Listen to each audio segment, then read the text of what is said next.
There's a specific kind of cost a narcissist pays that never shows up in any dramatic, visible way. No public downfall, no obvious crisis, nothing you could point to and call proof. It accumulates quietly in places you'll likely never get to see, whether or not the relationship that exposed you to it ever crosses your mind again. And understanding exactly what this cost actually looks like mechanically is worth doing carefully because it's genuinely different from the kind of satisfying, visible consequence most people imagine when they picture a narcissist getting what they deserve. Let's start with something important to establish clearly before we go any further. This isn't a video about guaranteed justice, and it isn't a promise that something dramatic and confirmable is definitely happening to the specific person who hurt you. I want to be honest about that distinction from the outset because false certainty doesn't actually serve you, even when it might feel satisfying in the moment.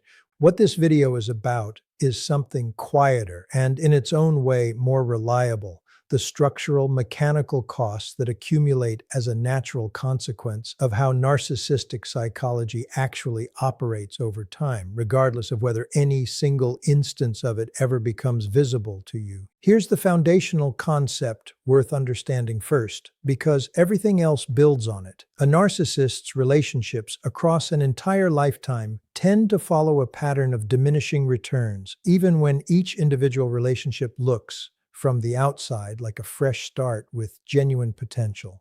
This diminishing returns pattern isn't about bad luck accumulating over time. It's about a specific structural mechanism. Every relationship a narcissist enters requires the other person to extend a certain amount of unearned trust and goodwill before the relationship's harmful patterns become visible enough to warrant real concern. This unearned trust functions as a kind of resource, and it's genuinely finite, both within any single relationship and, more importantly for this discussion, across an entire social and romantic history. Think about how this actually plays out in practice. Someone early in their dating life encountering a narcissist for the first time typically extends enormous benefit of the doubt because they simply don't yet have the pattern recognition that comes from previous painful experience. And because cultural awareness of manipulation tactics while growing still isn't universal knowledge everyone carries from the start, this person might stay in a harmful relationship for years before finally recognizing the pattern clearly enough to leave. But here's what's crucial to understand. Every subsequent partner a narcissist encounters, particularly as cultural awareness continues to spread and as their own reputation, however slowly, begins to precede them through mutual connections, extends progressively less unearned trust before recognizing the same patterns. This isn't because later partners are smarter or more perceptive than earlier ones. It's because the information ecosystem around narcissistic behavior has genuinely, measurably improved. And because a narcissist's own social network, however carefully managed, tends to leak information over time in ways that gradually undermine the fresh start each new relationship initially seems to offer. This produces the first quiet cost worth understanding clearly: the shrinking pool of genuinely available, uninformed partners. This cost is invisible in any single moment because at any given time, a narcissist typically still has access to someone and the pool never fully empties. And this is important to understand honestly, rather than promising some dramatic moment where supply simply runs out entirely. But the quality and duration of what remains available tends to decline steadily over years, meaning relationships that once lasted years now last months. Partners who once extended patience for a long time now recognize concerning patterns faster, and the overall experience of maintaining a stable source of narcissistic supply becomes measurably, quietly more effortful and less reliable than it once was. Here's the second quiet cost, and it's worth understanding through a slightly different lens: the erosion of what we might call unearned social capital, the automatic goodwill, charm-generated trust, and benefit of the doubt that narcissists typically enjoy in social settings, particularly early in adulthood, before enough people in their orbit have accumulated direct experience of the pattern. This capital functions similarly to the trust we just discussed in romantic relationships, but it operates across an entire social network rather than within a single relationship. And its erosion tends to be even slower and even less visible because it requires multiple people, often across different social circles, independently accumulating enough evidence to start comparing notes and recognizing a consistent pattern rather than a series of unrelated, isolated incidents. This erosion is worth understanding specifically because of how it eventually manifests, even though it takes considerably longer to become visible than the romantic relationship pattern we discussed first. A narcissist who was, in his 20s, able to walk into almost any social setting and generate immediate warmth, admiration, and trust through charm alone, often finds by his 40s or 50s that this same charm produces measurably less automatic goodwill. Not because the charm itself has diminished, but because enough people across enough different contexts have accumulated enough independent, consistent experience of the pattern underneath the charm that it no longer functions as reliably as it once did. This shows up in subtle, cumulative ways. Friend groups that used to form quickly and enthusiastically now form more slowly and more cautiously. Professional relationships that used to generate immediate trust now require more sustained proof before colleagues extend the same benefit of the doubt. Family gatherings that used to center around the narcissist's presence and preferences now gradually stop accommodating quite so automatically. None of this constitutes a dramatic single moment of reckoning, and this is worth emphasizing clearly because it's the entire point of understanding these costs as quiet rather than cinematic. There's no specific day where a narcissist wakes up and suddenly visibly loses all his social capital at once.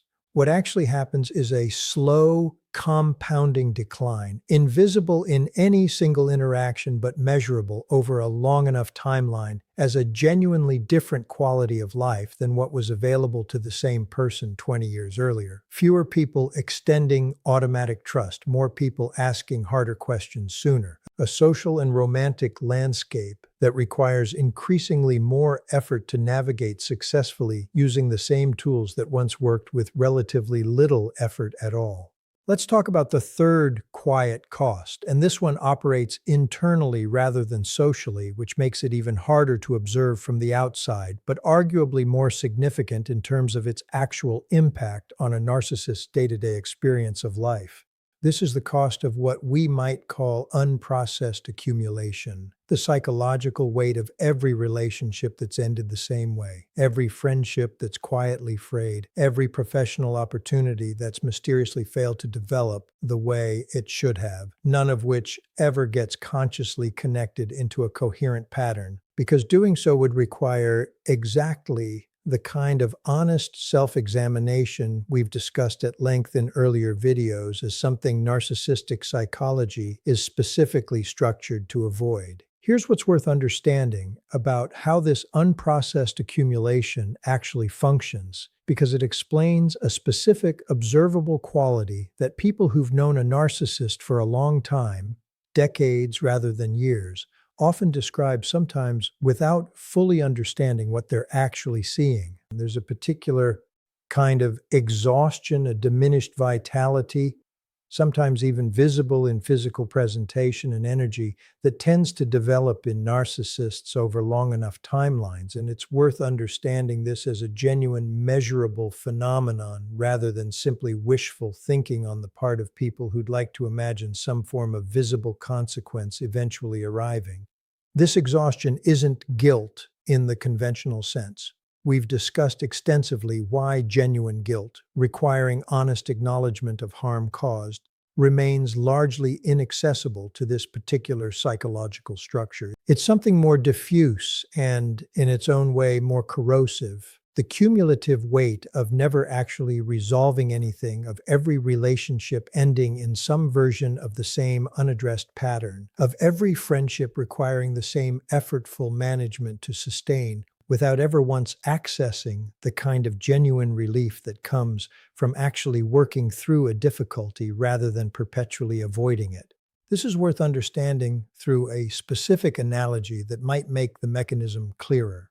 Imagine carrying a heavy, awkward object across a very long distance, but instead of ever setting it down to rest, adjusting your grip, or addressing the specific discomfort it's causing, you simply keep walking indefinitely, occasionally picking up additional objects along the way without ever putting any of them down. The weight doesn't announce itself dramatically in any single moment, but over enough distance, over enough time, the cumulative effect becomes genuinely significant, producing a kind of chronic, low-grade depletion that has no single identifiable cause, because it was never actually caused by any single event. It's caused by the accumulated weight of never processing anything at all, relationship after relationship, decade after decade. This is worth connecting directly to something we discussed in an earlier video about what happens when a narcissist approaches genuine rock bottom, because this unprocessed accumulation is precisely the mechanism that eventually, in some cases, produces exactly that kind of crisis. Not because any single event finally becomes too severe to avoid, but because the cumulative weight of everything never processed eventually exceeds what even a highly sophisticated defense system can continue managing indefinitely. This doesn't happen for everyone, and it's worth being honest about that uncertainty rather than promising a guaranteed outcome. But the mechanism itself, the slow compounding accumulation of unprocessed relational failure, is genuinely structurally present in nearly every case, whether or not it ever produces a visible crisis significant enough for anyone outside to observe. Here's the fourth quiet cost, and it's worth understanding as perhaps the most significant of all four, because it strikes directly at something a narcissist's entire identity depends on more than almost anything else: the genuine, permanent inability to ever fully trust that any relationship in their life is secure.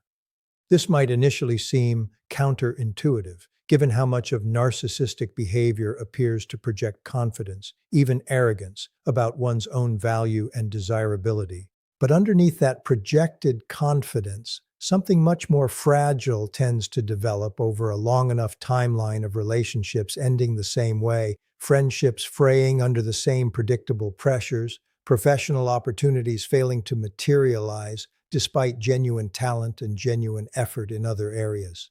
This cost is worth understanding specifically through its behavioral manifestation, because it explains a pattern that becomes increasingly visible to those paying close attention as a narcissist ages: an increasing, sometimes desperate-seeming need for reassurance and validation that never actually seems to satisfy, no matter how much of it gets provided by whoever's currently closest to them.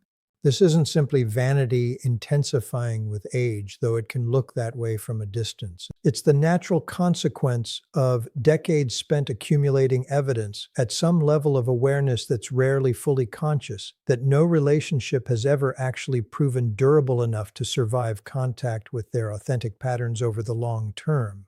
Which means every new relationship, however confident and secure it might appear on the surface, carries with it an underlying, largely unacknowledged awareness that this one too will likely eventually follow the same trajectory as everyone before it.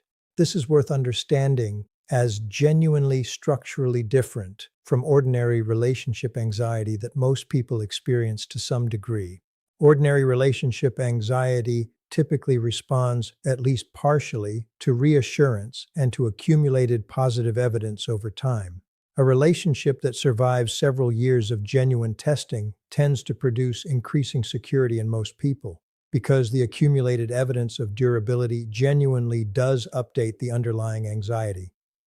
A narcissist's version of this anxiety doesn't respond the same way, because the underlying pattern that's produced every previous relationship's eventual failure hasn't actually changed, regardless of how much time passes within any single current relationship. This means the anxiety persists, largely unresolved across an entire lifetime, regardless of how many individual relationships appear stable at any given moment, because the accumulated evidence from every previous pattern repetition continues to inform the underlying uncertainty, even when it's never consciously acknowledged or connected to its actual source.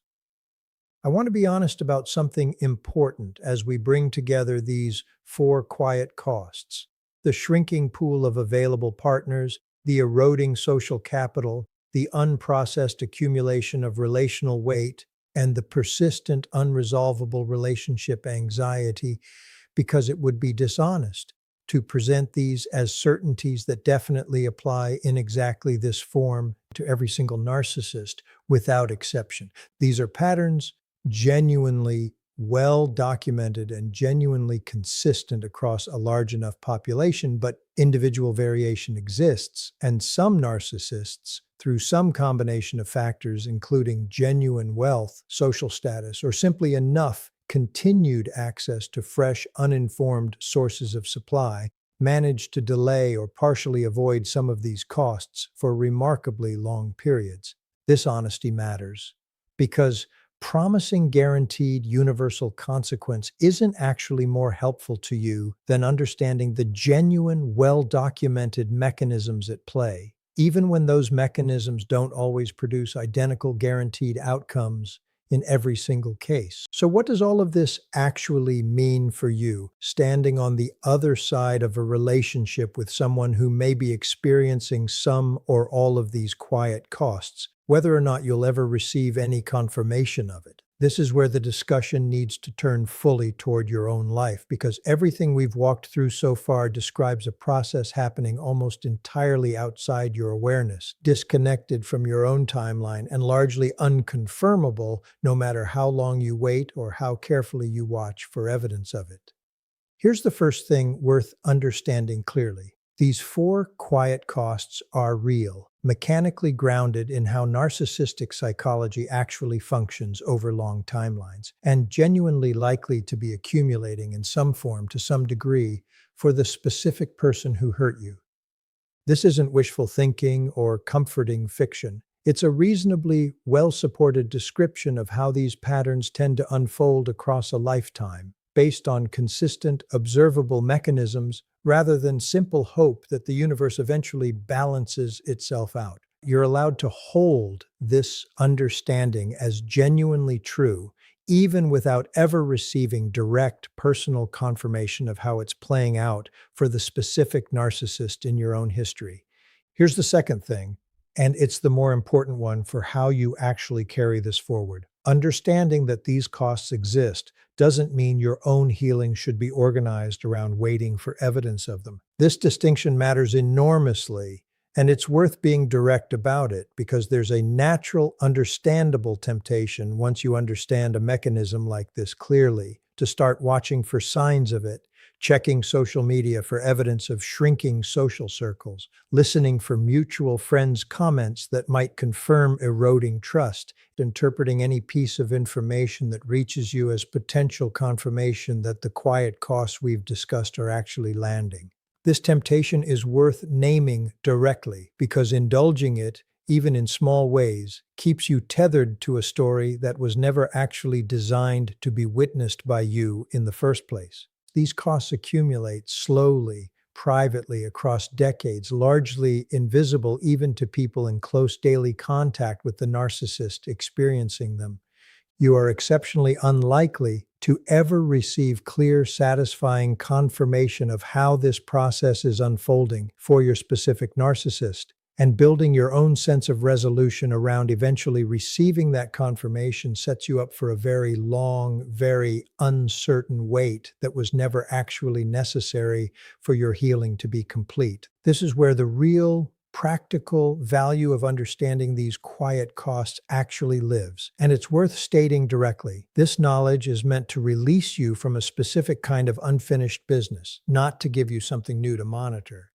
If part of what's kept you tethered to this story has been an unspoken worry that the person who hurt you simply gets away with everything, faces no consequences whatsoever, moves through the rest of their life entirely unaffected by the harm they caused, Understanding these four quiet costs should help settle that specific worry, at least intellectually, even without providing the emotional satisfaction of direct confirmation. The costs are real. They're mechanically grounded in how this psychology actually functions over time. You don't need to witness them directly in order to trust that they're genuinely structurally occurring in some form, whether or not you or anyone else in your life ever gets to see the specific evidence of it. Here's what I want you to actually take from this entire discussion, more than any of the specific mechanisms we've walked through today. Your peace was never supposed to depend on any of this, not on witnessing these costs directly, not on receiving confirmation through mutual friends or social media, not even on trusting intellectually that the mechanisms we've described are genuinely occurring somewhere invisibly in a life you're no longer part of. Your peace was always available through a much more direct and much more reliable route,